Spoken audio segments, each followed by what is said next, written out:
Good morning, and welcome to the First Unitarian Church of Salt Lake City. What a glorious day. And I'm so glad to see every single one of you. Aren't we just the luckiest that we get to be the ministers here? We are so lucky. Thank you. Thank you for being here, for being part of this church, and for what we do here in Salt Lake City. If you're just joining us for the first time today, yes, we are this positive every single Sunday. Don't you want to come back? We'd love to get to know you. If you're joining us online, welcome to you as well. Please check out our website, our social media channels, so you can learn more about us. If you're here in person today, we have a welcome table right outside the door. We'd love to get to know you better and tell you what it is that we're doing here. A few announcements as we begin. First, just a bit of sad news. We lost our friend Susie Martin. She died on May 14th.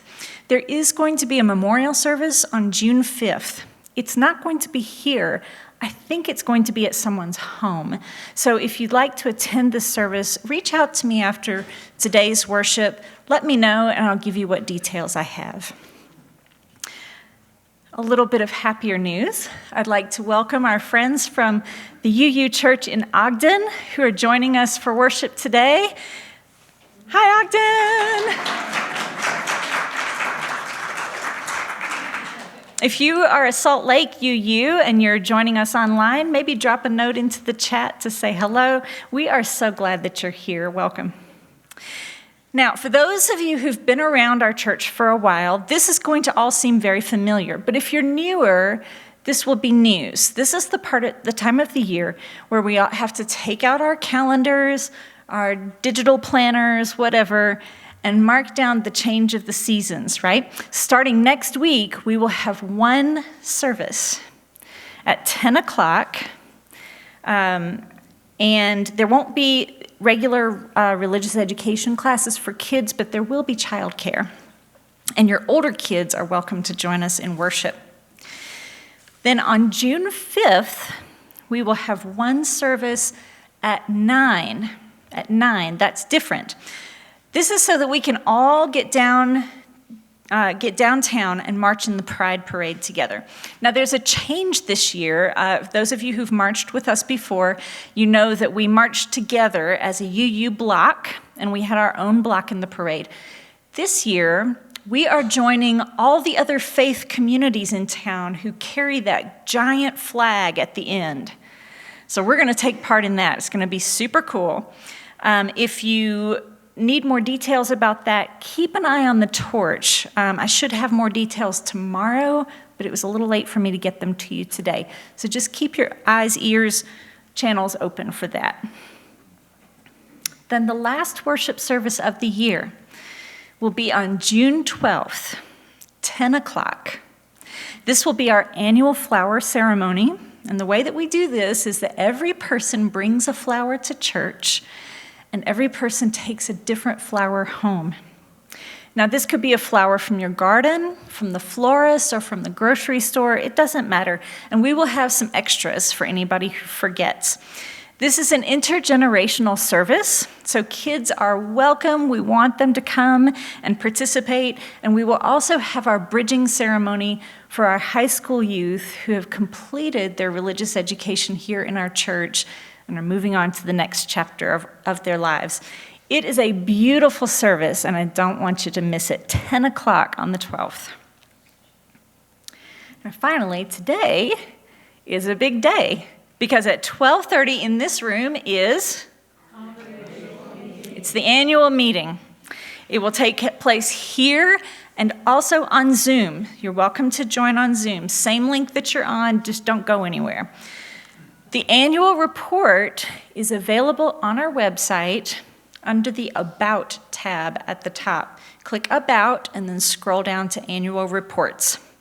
Now, if you are joining via Zoom, we encourage you to do it with a desktop or a laptop. It's a lot easier to look at the reports. It's easier to participate in the chat, ask questions, and vote. So if at all possible, move over to your desktop or your laptop. But you still can participate with your phone or your iPad. It's just easier the other way. No matter how you participate, we want you to be here. Before we get there, though, we have the work of worship ahead of us. Kindling once again the flame of freedom and community, committing ourselves to each other and to future generations of seekers, and to the living tradition that belongs to us all. Today, we kindle it for courage for the work that is ahead, the work of tending, cultivating, nurturing this faith, growing deep roots, reaching toward the light.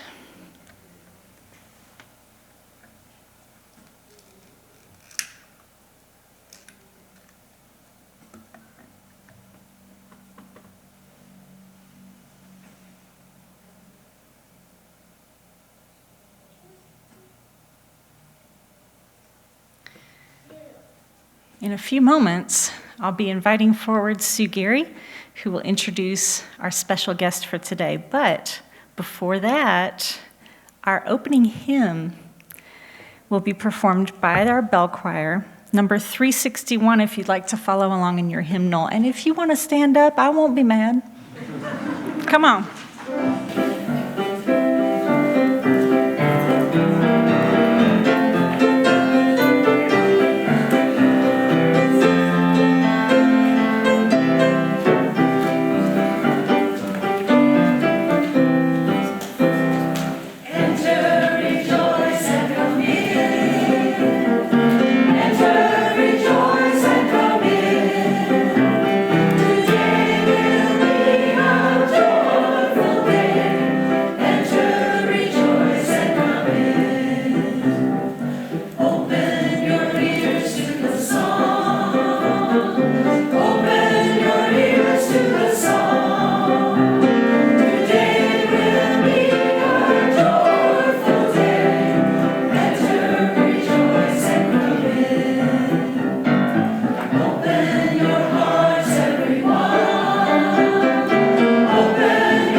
Good morning.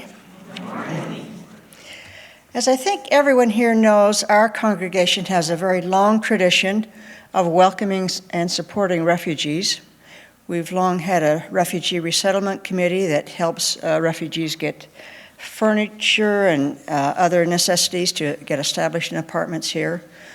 So a year ago, when we established a scholarship fund, that was just kind of the natural next step for us. And it has been just a year ago that through the generosity of many of our congregation, we established a scholarship at Salt Lake Community College specifically for refugees. Becky Heel and Alan Ainsworth worked closely with community college folks to get that scholarship established. And again, through the generosity of many of you, we funded the scholarship. So I have the honor today of welcoming the first recipient of that scholarship, Dawood Saleh, who is here. Hopefully you picked up a flyer, has a biography for Dawood, and on the opposite side, a way for you to contribute to continue the scholarship fund. We hope that this lasts as long. We fund the scholarship as long as we have welcomed refugees with our resettlement committee. So Dawood is here to speak to us. Thank you.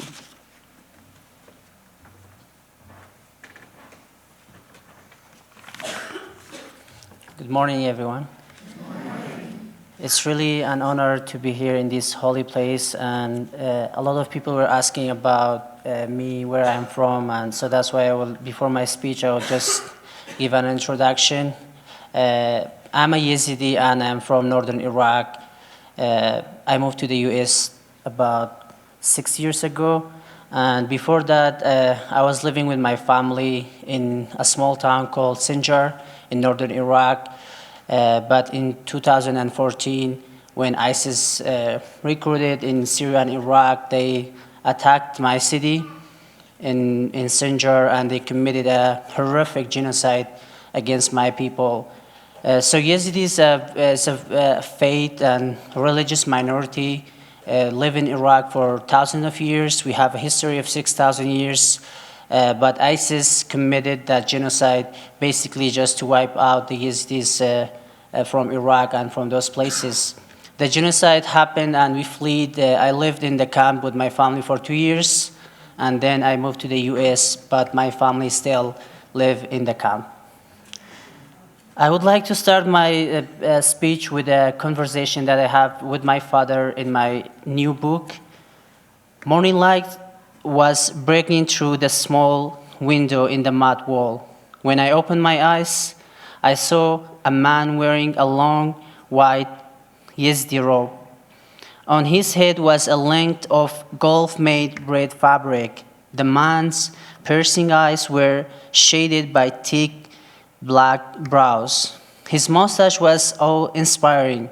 The man was my father, whom I loved very much, my hero, the man who taught me how to stand and how to talk, the man who spent many nights showing me how to be who I am today. He was always there for me.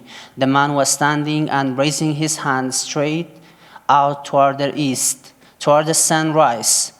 He was whispering and his eyes were closed.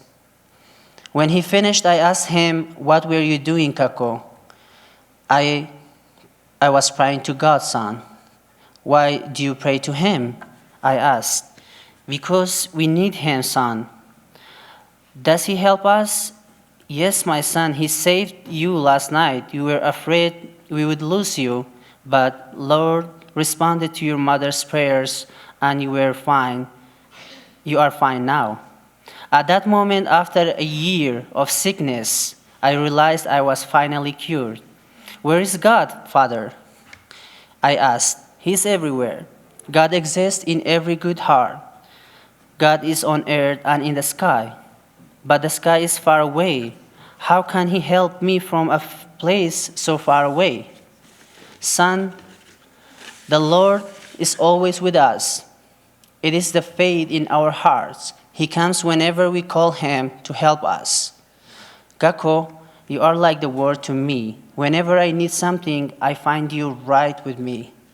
"Son, I want you to be a good man, to love everyone and help as much as you can. A good human is an image of God. Do something good for this world. Keep learning and always share with others what you have learned. Do not lie, do not steal, do not be egotistical, because ego is very weak. It restricts your thinking and does not make you open to the world. Be kind. We need more kindness in our world of today. Then the Lord will be with you and you will be a good Yazidi." "Yes, Kako, I want to be a good Yazidi like you." My father worked labor work and most of his life in farms hundreds of miles away from our town to make sure that his children were able to go to school, because he always believed that education is the key for a good future. And indeed, studying and learning English at college brought me here to the US. We as refugees leave our countries, native countries, for better opportunities. We sacrifice so much to find a better future for us and for our families. And that sacrifices could be leaving our whole family behind, as I did. We come to a new place, new culture, and start all over with a new language and unpredicted circumstances. And for that, we need your help.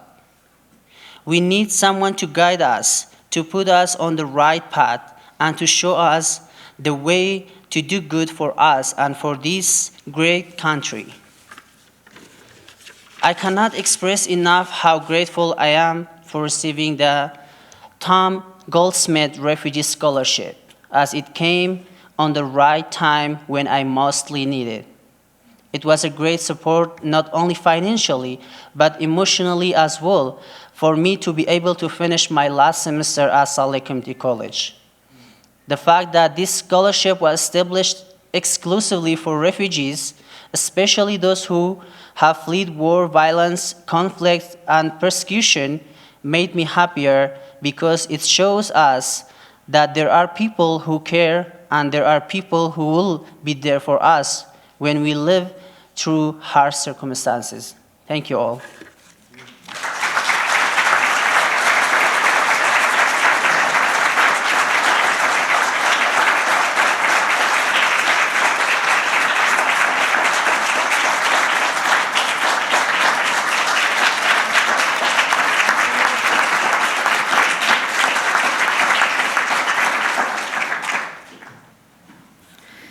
Dawood, thank you so much for your gift and for the gifts that you give to the community.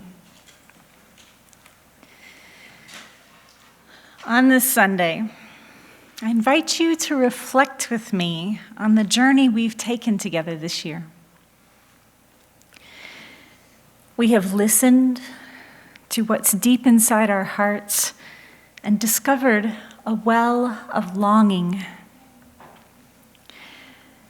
We have committed to trust this longing and see where it leads us. And we were astonished to discover that it leads us to brokenheartedness for the earth, for the people, for ourselves. Yet, even in our brokenheartedness, we discovered hope. All is not lost. With hearts open to the suffering around us, we were able to hear a calling, and we undertook the courage to say yes to it. That call drew us out into the desert with no choice but to surrender to the suffering, the heartbreak, the beauty, the deep love we feel for this world. And in that surrender, we find communion. We discover that we are not separate from anything in this world. We are one with everything that is. From this oneness, from this communion, we are able to bring forth a gift to bring to the world, a jewel, a treasure, a talisman, that gives healing and wholeness to all who find themselves in its presence. I want you to turn to the person next to you and say, "You are the gift." You are the gift.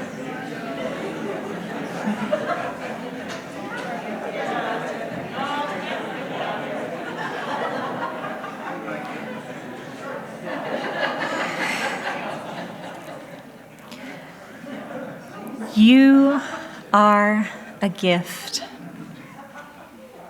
You are a gift. You are a jewel. Your experiences, the stories of your life, the journey you've been on is a gift to our community. And when you share that gift with others, we can all access the healing that you've brought to your own life and apply it like a balm to our own wounded hearts. That is what we are doing here in church. Before we can heal the world, we must heal ourselves. And before we can heal ourselves, we must reach out into the world for healing. It sounds like a paradox, and it is. It is a paradox that we come back to over and over again as we encounter new depths within ourselves, new frontiers of self-discovery through the sharing of our stories. as we transition today from worship to meeting, may we hold on to that purpose. In times of great upheaval, what keeps us moving forward is a strong sense of purpose, knowing who we are, knowing where we've been, having a crystal clear sense of our calling and what it is that has broken our hearts. Together, in that knowledge, we do the work of church today.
Before you guys sit down, can you join me and just say, you are a gift. You are a gift. Thank you.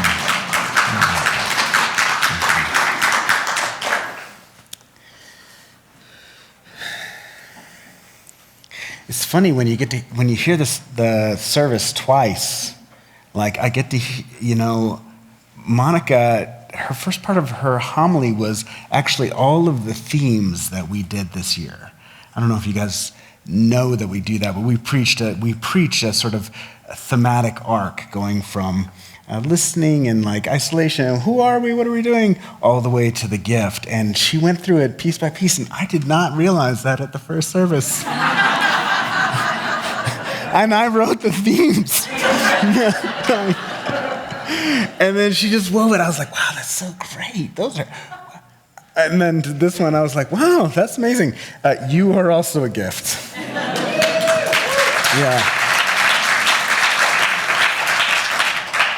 And I was thinking about the bell choir, right? They come here and rehearse. What is it? Wednesday nights? You come? How many Wednesday nights you come? Every Wednesday night. And how much do we pay you? No. Yeah, exactly. They come partly because they enjoy the community, right? They enjoy working with David. They like being with each other. They like the opportunity of creating something that's beautiful, but they like giving it to you, right? And that we talked about the gift a little bit. Was it last week? I can't even remember. Maybe. Who knows? Who was listening? Was it last week? I don't even remember. But the idea that something has to be kept in motion, and truly that's what we do. What you just heard was people giving of themselves so that you could have something that you then give away, right? You're going to walk out of here transformed because of what they just did. And that is, that's what we do. So I was at a dinner party last night, and there was a person who was just like, why though? Why do these people need this? And it was a little bit like, what's wrong with these people that they need this? And I was like, well, let me give you a list. No, that's not what I said at all. What I said was, that's not the right question, right? It's not like you need it. It's that there is this beautiful thing that happens inside of us.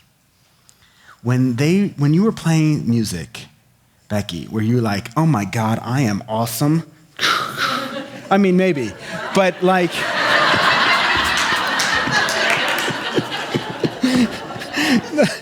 or was it just like, there is this moment where actually your ego disappears and you're just kind of in this bath. It is this bathing of sound that happens. Because what's happening is they are giving something without anything in return. I mean, maybe they would like a thank you, but other than that, it's not anything other than a gift. And everything disappears and quiets. Is that a need? Do we come because we need to be in that space? Maybe. But actually, it's just, I love it. I come because I love it. And I don't find other places that just allow me to give and receive in the same way.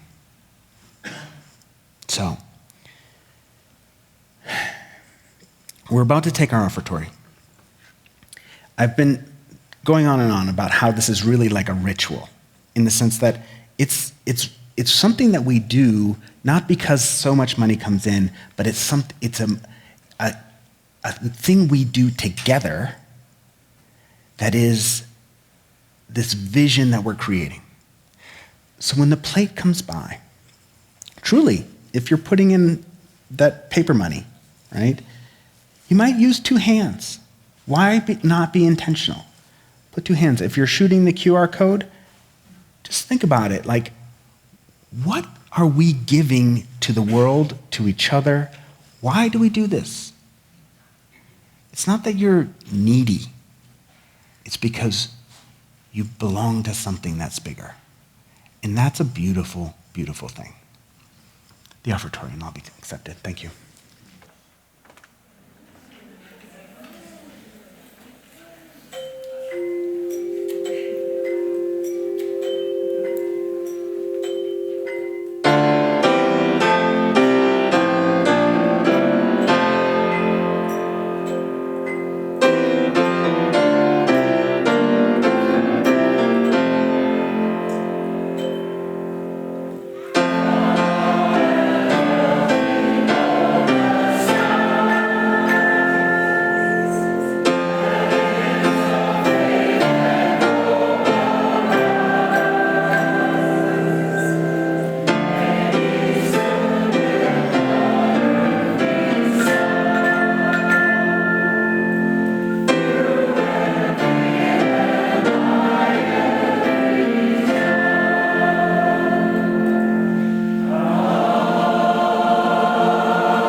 It was funny, I used up all my good jokes at the 9 o'clock.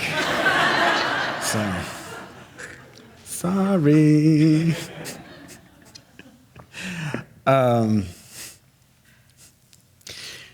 There's an episode of the NPR show, This American Life, that breaks down the anatomy of quitting.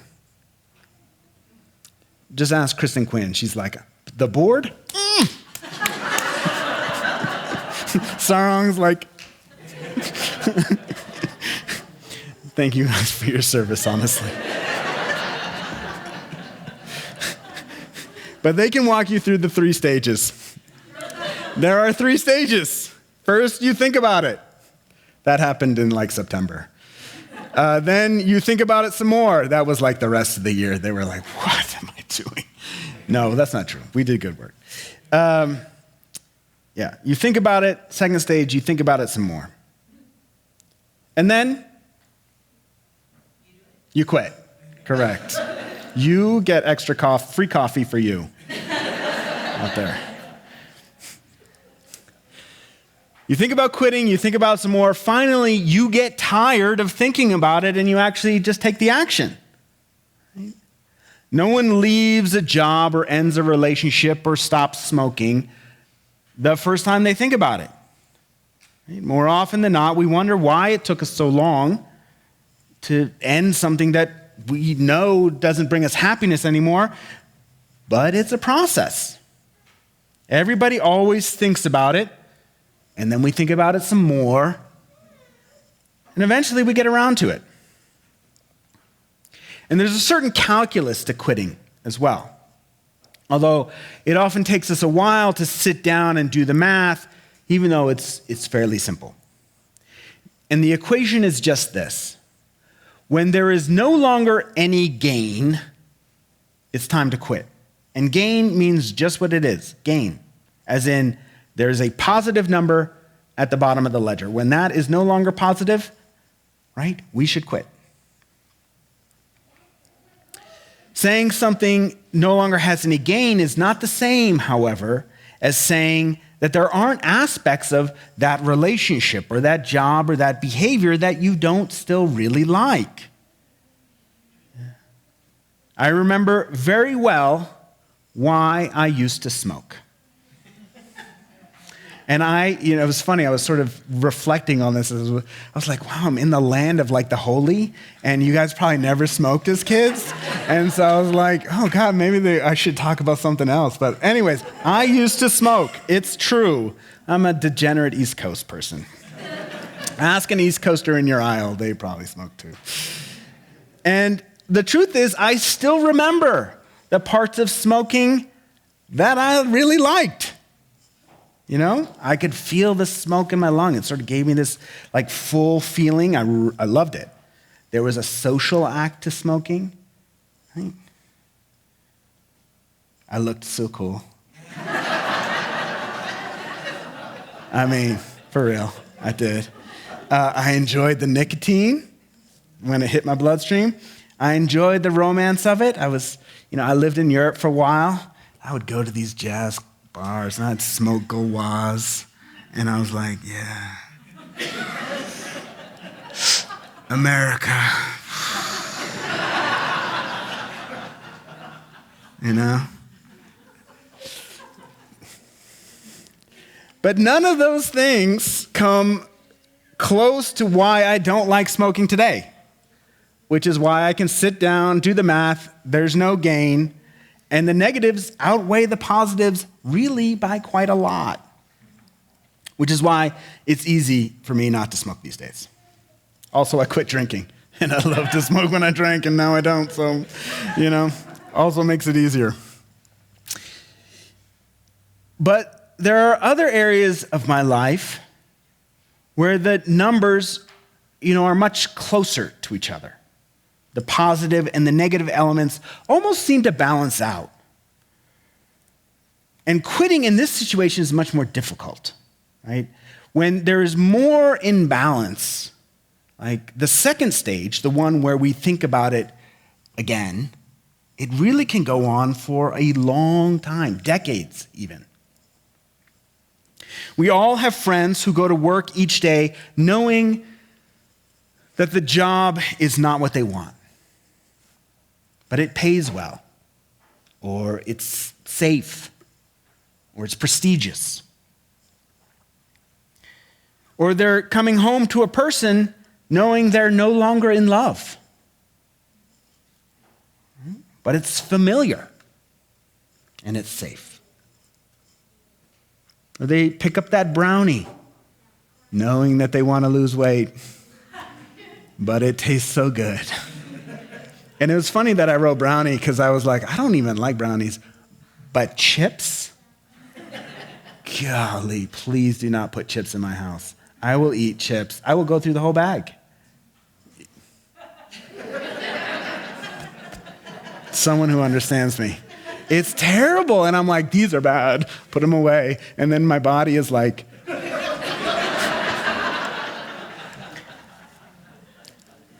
the math is like much closer to zero. Oh, this is going to make me feel bad and I'm going to gain weight. And also salt.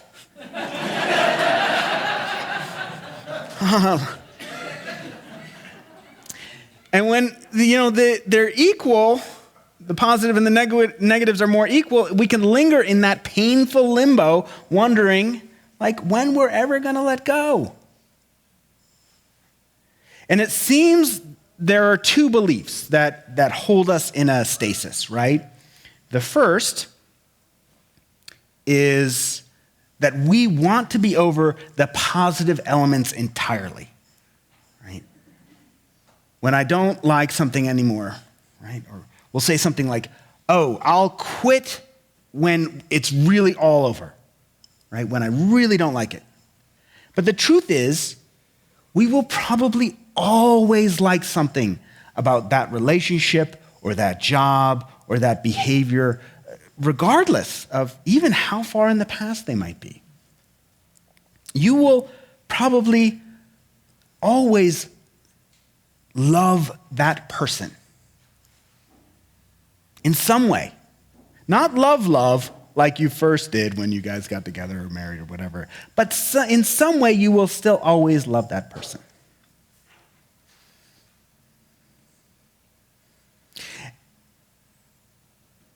Because there's always something positive. Like, you can always find a positive.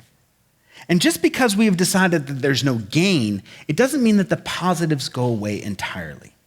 If we wait until there are no positives, or really very few, until we quit, then we're just going to be there for maybe ever. The second belief that holds us in stasis is a fear of regret. All right, you use. Get ready for this one. We are emotional beings. Right? As much as we like to believe that we're rational, we are emotional. We're much more motivated by our emotion than reason. I'm sorry. There was an experiment conducted where people were asked, would they rather earn $50,000 a year while the other people around them in that same work environment earned $25,000, or would they rather earn $100,000 a year while the other people around them in that same work environment earned $250,000?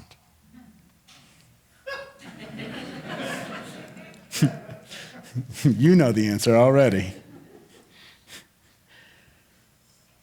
The majority of the respondents selected the first option. They would rather earn twice as much as those who are around them in the same work environment, even if it meant earning half as much as they might otherwise have earned.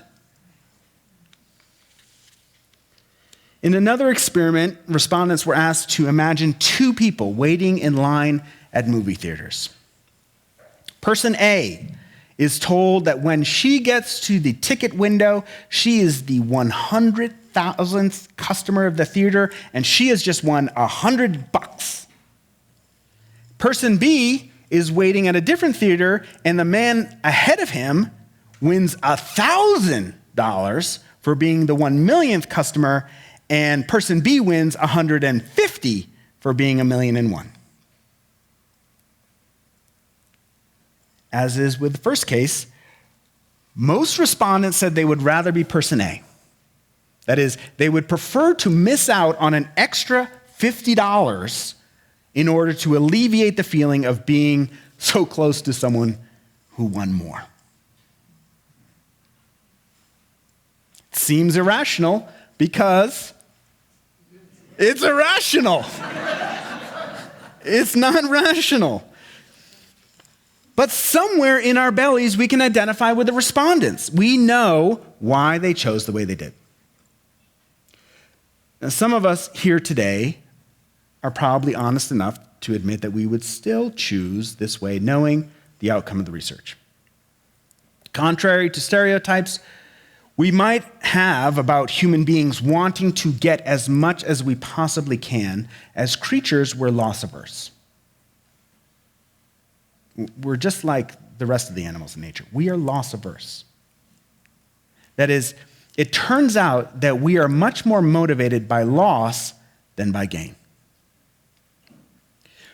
Research suggests that before we take a risk, we need to feel assured that the potential gain is twice as much as the possible loss.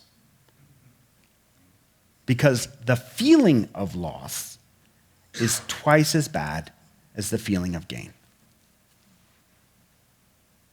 And this is not just limited to humans. Experiments with our primate cousins sort of bear out an analogous ratio where monkeys were twice as averse to loss as they were motivated by gain. So why is it so hard to quit smoking? So hard to quit the job, so hard to quit the relationship? Because the math doesn't add up. We can't just sit down at the kitchen table and say, I like this, I don't like this, I like this, I don't like that, and then at the end do the count, right? Because the number of positives and negatives are calculated. When they are calculated, more often than not, we need to feel like the negatives outweigh the positives by twice as much before we make a move. It's irrational, but it's true. The fear of regret runs strong within us. And this is curious because we all have had the experience of freedom, the experience when we finally let go. When we finally said, yeah, this job is not for me. Here is my resignation. This relationship is not for me. Be blessed, go in peace. Or maybe we didn't say that, but maybe we hoped we'd said that, right? We know that sense of freedom once we have let go, once the attachment of regret no longer has a hold over us. And this sense of freedom is actually quite enlivening. It's such a wonderful experience of lightness and expansiveness. And when this freedom comes, we are calmer, we don't argue as much, we're able to tell the truth about how we feel because we no longer feel the threat of repercussions or punishment. And we feel this way because there really isn't anything left to lose but the regret that we're feeling. This experience of freedom is in high demand. We know, regardless of how we are biologically wired, that we would prefer to feel freedom than regret. So we go to church and we study the Bible, or we go to meditation and we study the sutras, or we read Marianne Williamson or Louise Hay or Deepak Chopra or Eckhart Tolle, all of which bestsellers telling us about this freedom that's out there, right? We are looking at the math. We see the calculus. There is no gain, but we can't let go. For whatever reason, we can't let go. And intuitively, we understand that there is a spiritual value that can help. And perhaps it's the only value that can help us get beyond the biological wiring that makes us risk averse. The idea that there is a spiritual value, a spiritual discipline, which can help us cut through our own thinking, calls out to millions of people. This is why the spiritual book industry is a $16 billion a year industry. I mean, I don't know about you guys, I have a bookshelf full of them. They all kind of lead in the same direction. Let go, right? And we've been doing this for thousands of years. The teachings of the Buddha, the teachings of Jesus, the teachings of Muhammad. It is the teaching of every spiritual leader. This is why their teachings are so relevant. We want to find a way to overcome the biological programming that keeps us stuck in situations that no longer make rational sense. Reason, while helpful, is often no match for biology. Our attachment to regret causes us to think about quitting, and then to think about it some more, and then some more, and then some more. And then we're like, well, maybe it's not so bad. And then some more. And then we finally throw our hands up to the sky, right? Crying out, why am I still here? Why am I doing this again? Why am I here again? I remember these guys I used to work with, they would go out into the December weather in New York City in their shirt sleeves, right, to smoke a cigarette. They were pathetic looking. I don't know anything about it, but they looked pathetic, like standing by the exit door, that not the one where the clients come in, but the back one where nobody comes in and you're there like, yeah, I hate this.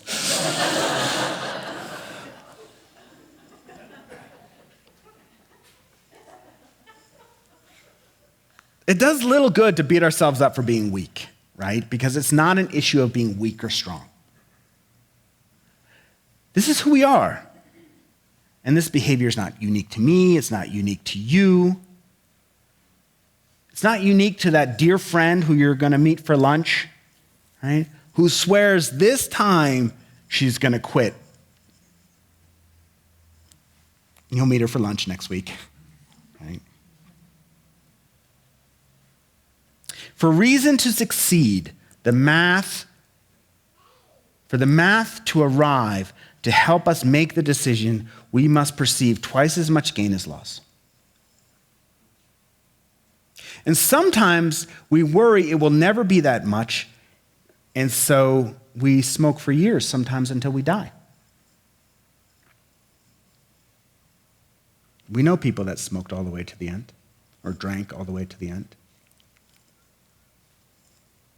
Because giving up was just, it never reached the threshold. That sense of spiritual freedom that comes in a moment of surrender is not limited by this same equation. We do not need to bolster our will to twice our perceived loss because we are able to tap into something that is far greater than the limited capacities of our efforts. Twice as much is meaningless in an experience of infinite possibility. When we surrender into a larger experience, God, Buddha nature, the Tao, something that is bigger than John Major, right? Okay, not John Major. Maybe John Major, we surrender into John Major. Something bigger than ourselves. We're able to sense gain that overwhelms the sense of regret. We're able to let go of our attachments because we do not fear loss. I shared the story about a friend who came to me saying, these people, it's so funny. It's like they're going to the beach and imagining that there won't be enough sun for everyone. But we behave that way sometimes. Like there is not enough. This is an abundance that we live with. And our behavior is so determined by the thought that we won't have enough.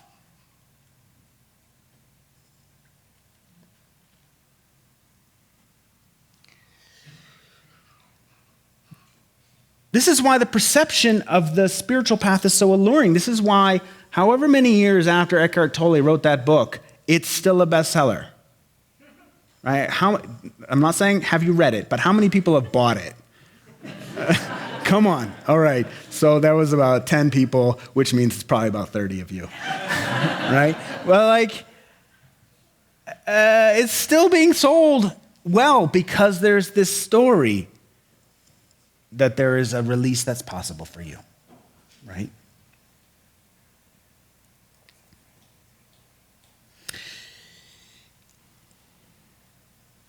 What could the math of regret mean when compared to the embrace of the divine? Freedom transforms our ability to be helpful to ourselves and to those around us. We are not trapped by the petty ideas of where does this get me? Or why doesn't this look the way I want it to look? We are light and unencumbered because our sense of gain does not rely on what we're able to generate, but rather on a sense of expansive possibility beyond the limitations of our abilities. We are able to face people who are angry because we're able to recognize that their anger does not hinder us. And really, honestly, their anger may not even be about us.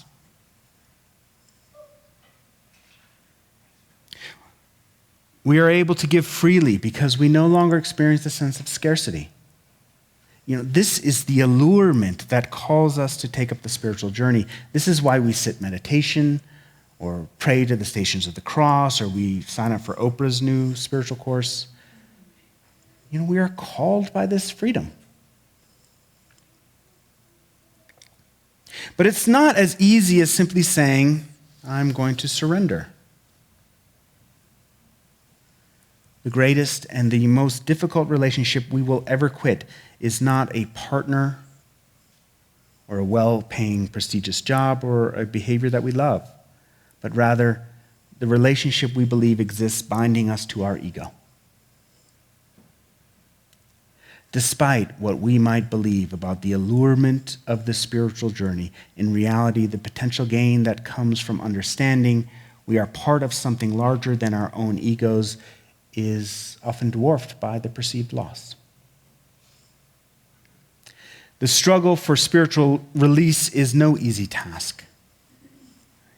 Somewhere inside, we long to be free, to be held by this great interconnection.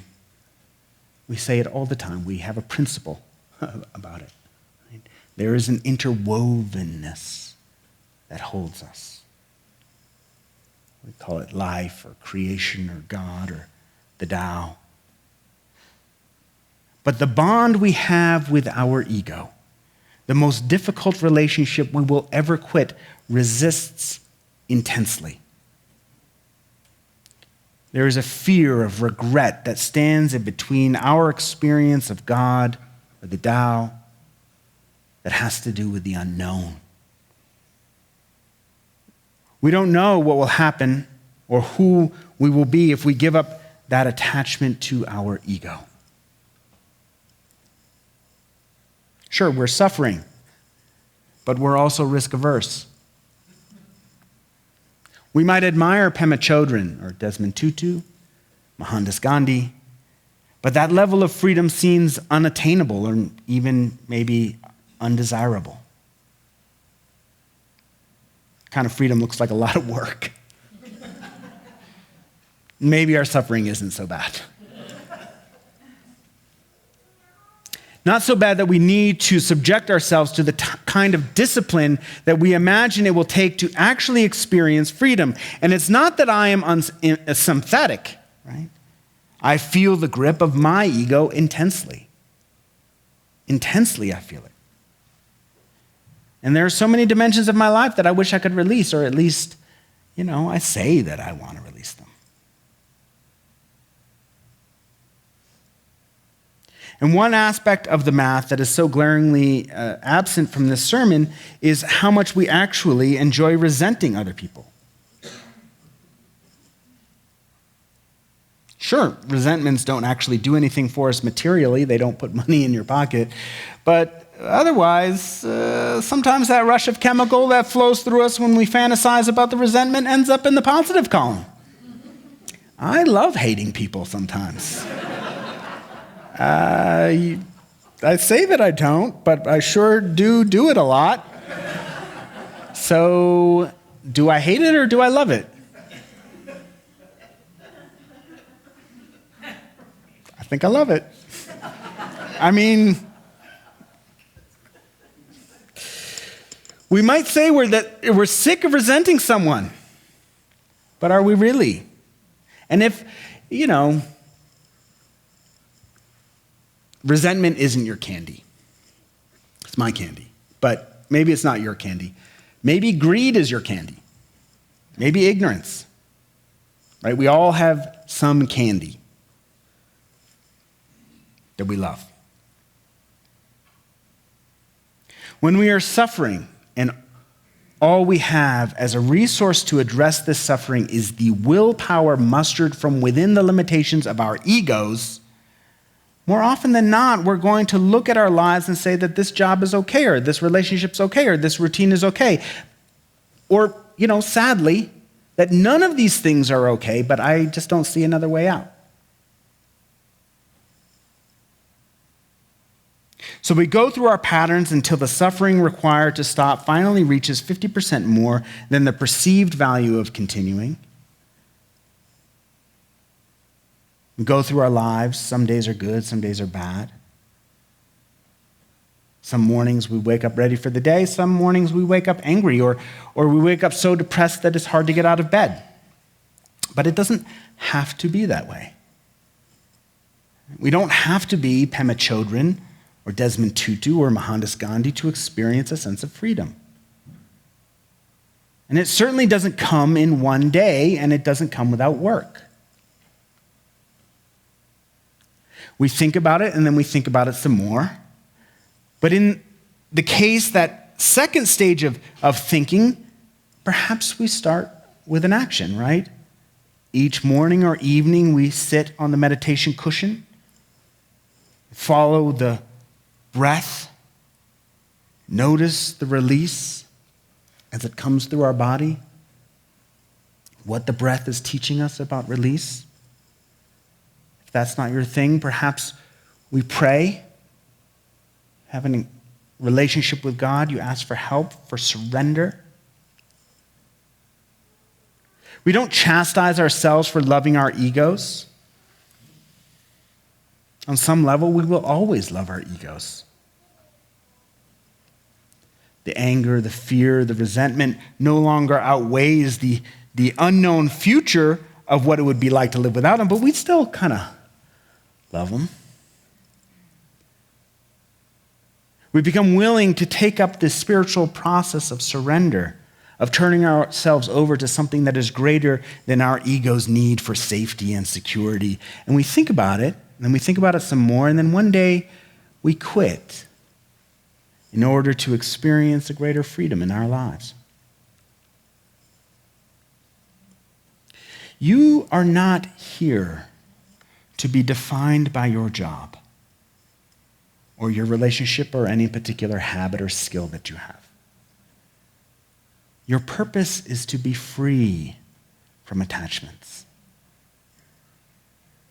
When you are free from attachments, you can move through the world loving it just as it is, which allows you to be helpful rather than attached to what your ego thinks is right or wrong.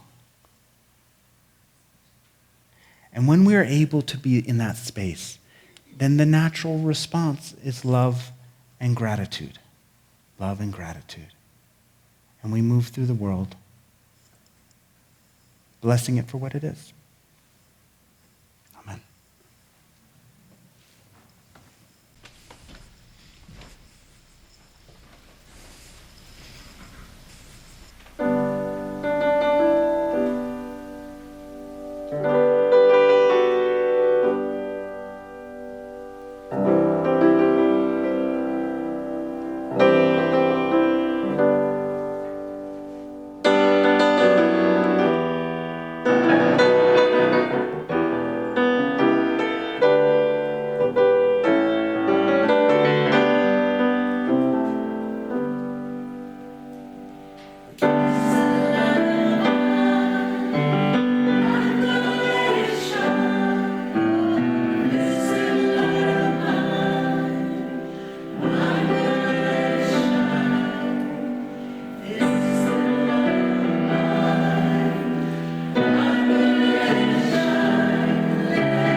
source of life,